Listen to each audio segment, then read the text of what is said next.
Amados hermanos, doy gracias al Señor por tener esta oportunidad una vez más de poder compartir palabra de Dios con ustedes.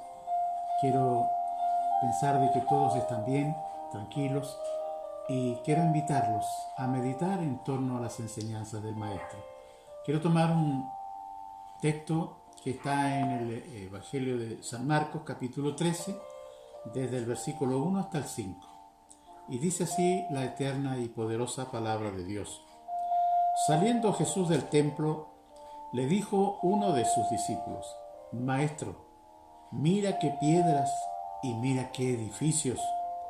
Jesús, respondiéndole, le dijo: ¿ves estos grandes edificios? No quedará piedra sobre piedra que no sea derribada. Y luego se sentó en el monte de los olivos, frente al templo, y se acercó Pedro, Jacob, Juan y Andrés, y le preguntaron aparte: Dinos, ¿cuándo serán estas cosas? ¿Y qué señal habrá cuando todas estas cosas hayan de cumplirse? Jesús, respondiéndoles, comenzó a decirles: Mirad que nadie os engañe. Con esas palabras comienza. Amados hermanos, eran tiempos muy especiales. Se aproximaba el momento supremo. Se aproximaba la hora en que el amor y la misericordia, como dice la Biblia en el Salmo 85, se iban a besar allí en la cruz. La justicia y el amor de Dios se abrazarían allí en la cruz del Calvario. Un instante del mayor sacrificio, de una entrega infinita, la entrega del Rey de Reyes y Señor del Universo, el que descendería a los niveles más profundos de la humillación, clavado en una cruz, allí reservada para los peores delincuentes. Allí pagaría con su sangre el precio de la redención de la humanidad y también rescatar al hombre del poder de la muerte y traerlo a la hermosa dimensión de la vida. Qué hermosa obra la del Señor, ¿verdad? ¿No le parece a usted? Amados hermanos, yo creo que con estos datos solamente es tiempo hoy día de dejar a un lado las utopías, los cuentos irrisorios, las cosas que a veces nos gusta escuchar, ¿me entiende? Que nos traen alegría, que nos traen un saborcito dulce, y hablar las cosas por su nombre. Estamos viviendo tiempos muy difíciles, ¿me entiende? Y estamos a veces queriendo engañarnos con nuestra propia forma de ser, de forma de vivir, y no reconocemos a veces lo que es nuestra verdadera condición. Si nuestros pecados, hermanos míos, han sido perdonados, si nosotros hoy día tenemos salvación, justificación, redención, vida eterna, es lo que el Señor nos ha dado. Si todo eso es nuestro ahora, es porque alguien allá en el pasado pagó el precio de todo eso. ¿Sabe usted? No es porque nosotros lo merezcamos. Yo creo que para mucha gente esto está claro, pero para muchos no está tan bien claro. No es que nosotros lo merezcamos, o no es porque seamos buenos, ¿me entiende? No es porque Cristo tenga que decir: a este tengo que ayudarlo, a este tengo que bendecirlo, porque es tan bueno, porque es tan santo, porque es tan santa. Es que son tan educados, es que son tan buenas personas. No, hermano, no te engañes. Dice uno de los versículos, dice: mirad que nadie os engañe, porque no es por eso. No te confundas. La Biblia enseña clara y categóricamente que nosotros no tenemos ningún mérito para merecer salvación. No lo tenemos. Que nuestras justicias delante de Dios a nosotros no nos sirven para nada, y a Dios tampoco lo impresionan. Nada de lo que nosotros hagamos, amados hermanos, nos sirve de algo. Los discípulos quisieron impresionar al Maestro con su templo. Nosotros a veces con las cosas que hacemos dentro del templo creemos que Dios tiene que darnos las gracias, y estamos muy equivocados, hermanos. Las justicias nuestras no nos sirven ni lo impresionan. ¿Sabe lo que dice el profeta Isaías en el capítulo 6? Dice que son trapos inmundos delante de Él. Si usted cree, tiene por ventura la idea de que usted es bueno porque asiste a una iglesia, porque pertenece a una congregación religiosa, porque usted es líder allí en esa congregación, porque tiene harto activismo religioso, y usted a cada rato dice: Señor, Señor, olvidándose de que el Señor mismo dijo, no todo el que me dice Señor, Señor va a entrar en el reino de los cielos, sino el que haga la voluntad de mi Padre que está en los cielos. Entonces, si usted cree que es salvo por eso, alguien está mintiendo.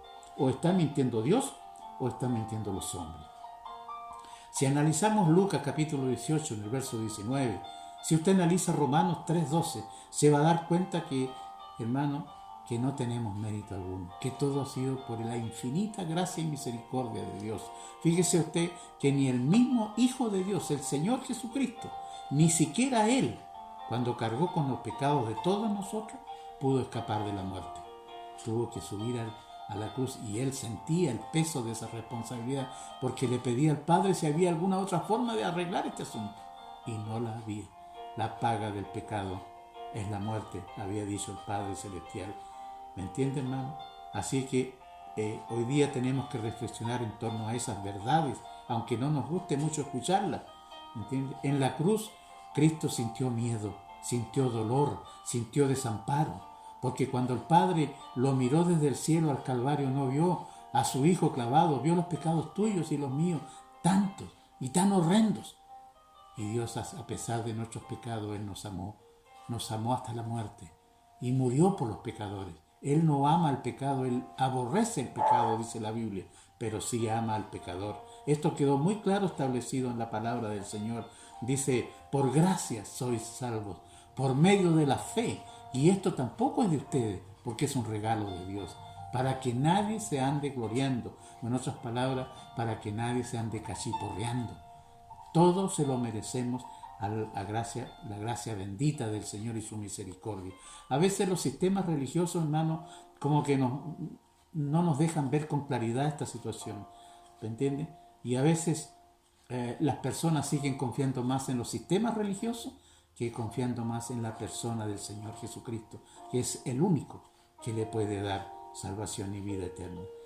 Así que, leído el texto bíblico, vamos al desglose de esta palabra. Los discípulos no lograron entender las palabras del Señor. Ellos estaban, fueron desde Jerusalén hasta el Monte de los Olivos en una procesión triste, porque había un clima enrarecido, ¿entiende? Ellos no lograron entender con claridad la respuesta que el Señor le da cuando ellos le presentaron el templo y los edificios. ¿Me entiende? Es que los discípulos, hermanos, andaban en otra. No se daban cuenta del momento que ellos estaban viviendo. Cristo Jesús lo sabía. Él sabía lo que el látigo de Roma le iba a hacer en pocas horas más. Lo sabía, que el destino eterno de la humanidad sería allí en la cruz del Calvario. Sería gestado todo eso. Él lo sabía, pero los discípulos estaban en otra. No entendían. Es que eran tan parecidos a nosotros. Eran tan demasiado humanos, tan demasiado terrenales, que no entendían las cosas espirituales. Jesús sí, Él lo sabía. Él entendía la solemnidad del momento que estaban viviendo. En pocas horas la angustia y la soledad se iban a apoderar de tal forma de ellos, y Él no quería que sus discípulos sufrieran. Los amaba con un amor incomprendido, infinito, hasta la muerte. La Biblia dice que Jesús salió del templo y entonces ellos se acercan a decirle, a mostrarle la fastuosidad de esos edificios del templo. Bendito sea el nombre del Señor. Es que el ser humano, hermanos, le fascina el brillo de las cosas. Al ser humano le fascina todo lo que puede tocar, todo lo que puede ver, todo lo que puede sentir. Eso al ser humano le gusta. Todo lo que es terrenal, ¿me entiende? El ser humano pareciera ser que no ha cambiado radicalmente. ¿Se imaginan, hermanos, lo que habrán sido esos templos? Yo me lo imagino lo que sería ese tremendo templo de Herodes, el gran templo de Jerusalén, ¿me entiende? Esos tremendos bloques de mármol, con ese oro incrustado allí en sus detalles internos, esas gigantescas columnas, impresionante, esplendoroso, admirado, ¿entiende? Admirado, un templo precioso, realmente hermoso, a la vista precioso, realmente, tal como es en el día de hoy, porque hoy día pareciera ser que todos estamos encaminados en una carrera, quién tiene el templo más lindo, el templo más grande, el templo más precioso y con más confort, ¿me entiendes?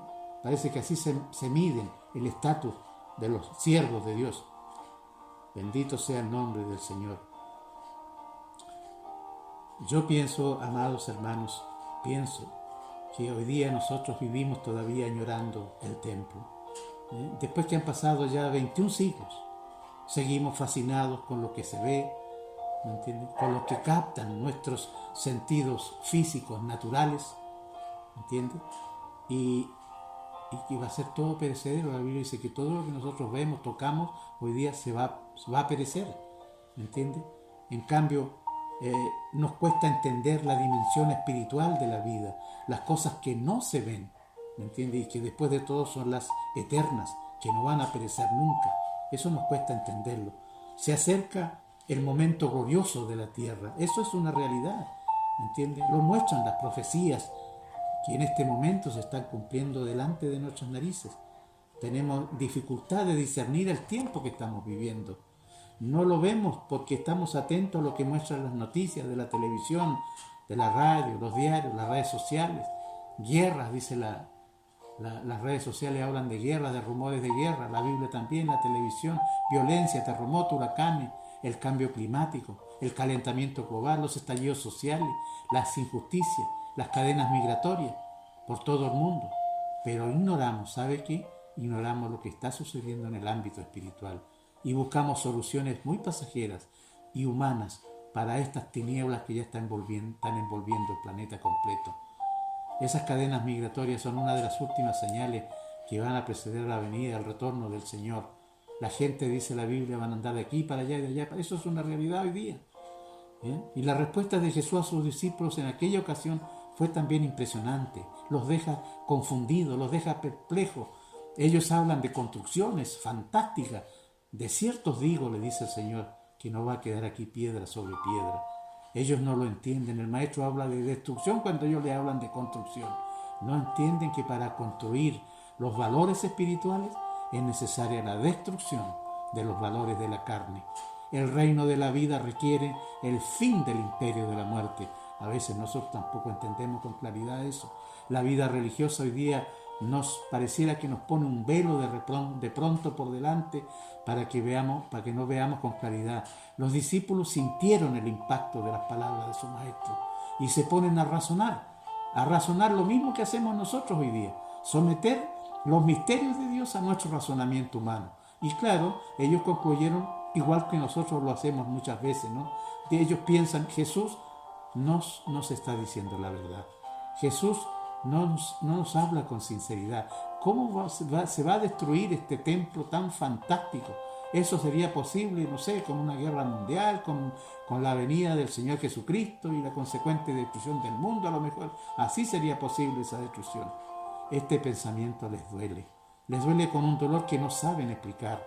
Les duele allí en el alma, en el centro de nuestras emociones, allí donde duelen las heridas que no se ven. Todas sus esperanzas están relacionadas con la gloria y con el esplendor de ese templo. Olvidando de que Dios no habita en templos hechos por manos de hombres. Eso lo dice la Escritura también. El templo de Dios hoy día eres tú, soy yo, es la iglesia. ¿Me entiende? Bendito sea el nombre del Señor. Yo pienso, ¿no será que Dios quiere que su iglesia hoy día también aprenda esta lección? Que salgan de los templos y que vivan ahora la vida que antes vivían dentro del templo, que ahora la vivan fuera del templo. Porque muchas veces eran vidas diferentes. Adentro éramos santitos y afuera éramos diablitos. Muchos hermanos adentro, liderando, predicando, pero afuera tenían malos testimonios. Y Dios quiere solucionar ese asunto, porque Dios quiere preparar a su iglesia para venir a buscarla. Y no quiere cualquier iglesia, quiere una iglesia sin mancha, sin arruga, sin cosa que se parezca a esto. Los discípulos no entendieron las palabras del Señor. Ellos caminaron desde Jerusalén al Monte de los Olivos, un camino con sabor a fracaso. Ellos habían dejado todo para seguir al Maestro. Él era el Señor de sus vidas, hermanos. Y les habla de muerte y de destrucción. No lo pueden entender. Y van en esa procesión silenciosa y triste, pero no se animan a preguntarle de nuevo. Pero luego la curiosidad es más fuerte y le dicen, dinos, ¿cuándo se dan estas cosas? ¿Qué señal va a haber de la venida, de tu venida y del fin del siglo? Entonces el Señor les diseña un cuadro de la situación mundial que va a preceder a su retorno a la tierra. Les habla de guerras, de rumores de guerra, les habla de terremotos, de falsos cristos, de persecución, de hambruna y de un montón de calamidades. Las palabras de Jesús eran para ellos. ¿Sabe usted que el Señor Jesús en ese momento les estaba hablando a sus discípulos porque ellos serían testigos de la furia con que Roma iba a destruir el templo? ¿Me entiende? Este momento en el que ellos estaban hablando era el año 30 más o menos. ¿Me entiende? Y en el año, ¿sabe usted que 40 años más tarde, el año 70, el general romano Tito entró dentro del templo con caballos y destruyó todo? Ellos lo pudieron ver eso. Las señales que aparecen, sobre todo en Mateo 24, que habla de lo que sucedería antes de la destrucción del templo, porque el texto es más o menos parecido con el de Marcos. Pero hay otras señales en Mateo, sobre todo, que hablan, ¿me entiende?, por aplicación, anuncian lo que va a suceder antes del fin del mundo. Así que la humanidad hoy necesita saber con urgencia el mensaje entre líneas de las cosas que van a suceder al final de los tiempos, de estas cosas aterradoras, de estas pestes destructoras que están apareciendo y aconteciendo en nuestros días. Nada, amados hermanos, sucede por casualidad, nada. Dios ha permitido esto para que su pueblo reflexione. Todo fue escrito, todo fue anunciado, todo está ahí en la palabra de Dios y son una descripción fiel de lo que está sucediendo hoy día en el mundo actual. ¿Entiende? El hombre sigue en sus constantes luchas y por sobre todo, digo luchas, el hombre vive luchando y por sobre todo, ¿sabe lo que está haciendo el hombre? Cosechando la siembra que él mismo hizo. Esta siega que está llevando a cabo el hombre es lo que el hombre ha sembrado. Todo esto sumado a la furia, ¿entiende? La furia de una naturaleza enloquecida que ya no soporta más el daño que le han ocasionado los hombres. La naturaleza, toda la creación, la Biblia dice en Romanos 8 que toda la creación gime porque tiene un anhelo ardiente y es aguardar la manifestación de los hijos de Dios. ¿Dónde están los hijos de Dios? Amados hermanos, queridos hermanos, esto es simplemente principio de dolores y debo decirte que estos dolores se van a acrecentar cada vez más a medida que el tiempo se está acabando. Este es un mensaje de urgencia. Este es un mensaje de urgencia, de una urgencia que nace del peligro en que mucha gente religiosa está en este momento, confiando en su religión, confiando en las cosas que hace para Dios, en su justicia propia. Y eso no sirve. Tenemos que proceder a un verdadero arrepentimiento, genuino y verdadero, porque Dios no quiere que nadie perezca, sino que todos procedan a un arrepentimiento. Porque hemos pecado, hermano, unos de una forma, otros de otra. Tenemos que reconocer delante de Dios que hemos pecado y tenemos ahora la oportunidad de arrepentirnos, no de cantar victoria todavía, sino de arrepentirnos genuinamente. Bendito sea el nombre del Señor. Esto nos llena de esperanza. ¿Sabe? Cuando el Señor le dijo a sus discípulos, la paz os dejo, mi paz os doy. Eso nos llena a nosotros también de esperanza hoy día. Y podemos tener y echar manos de esa paz que nos llena de esperanza. Me dice el Señor con su voz, no temas, manada pequeña, porque somos pocos, ¿sabía usted? Manada pequeña, porque ancho y espacioso es el camino que conduce a la perdición y miles son los que caminan por él, con religión y todo, ¿me entiendes? Pero angosto y estrecha la puerta que conduce a la vida eterna y son poquitos los que la hallan. Eso dice la palabra del Señor. Por eso dice manada pequeña, no temáis, porque a vuestro Padre le ha placido daros el reino de los cielos. Cuando observamos lo que sucede alrededor de nosotros, percibimos que ya es de noche, hermanos. Ya es muy de noche para nuestro planeta. Las tinieblas ya nos están envolviendo, rodeando y nos asustan. Y hay tanta injusticia, tanta miseria, hambre, mentira, tristeza, muerte en torno a nosotros. Los hombres están muriendo aquí al lado de nosotros. Mucha gente está muriendo, caen como moscas, hermanos queridos. A veces da la impresión de que todo está perdido, pero no es verdad. Bendito sea el nombre de Jehová. No es verdad. No es verdad. La noche de este mundo va a acabar pronto. El sol de un nuevo día ya está despuntando en el horizonte. El Señor viene por nosotros. No hay que tener miedo. Después de la noche siempre viene el día. Cuanto más densa sea la oscuridad, más cerca está el nuevo día. Bendito sea Dios. Venid a mí, los mansos y humildes de corazón, dice el Señor, los que estáis cargados y trabajados, porque yo, dice yo, personalmente os haré descansar. Vengan a mí, nos dice con su voz mansa, confiad en mí porque yo he vencido el mundo. ¿Entiendes? Yo les ayudo, quiero ayudarles a atravesar estas horas de oscuridad que todavía restan. ¿Qué harás tú, querido hermano, querido amigo? Y digo amigo porque hay gente que no es evangélica que está escuchando este video. ¿Qué harás tú? ¿Qué vas a hacer? ¿Seguir confiando en las religiones del mundo? ¿O buscar al Señor en espíritu y en verdad y proceder a un verdadero arrepentimiento? ¿Aceptarás tú la invitación? No me respondas a mí, porque la respuesta solo es tuya. Quiero terminar mis palabras en esta oportunidad con una bendición sacerdotal.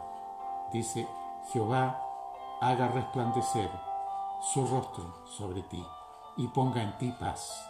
Jehová alce sobre ti su rostro y tenga de ti misericordia. Que Dios les bendiga. Amén. Gracias, Señor.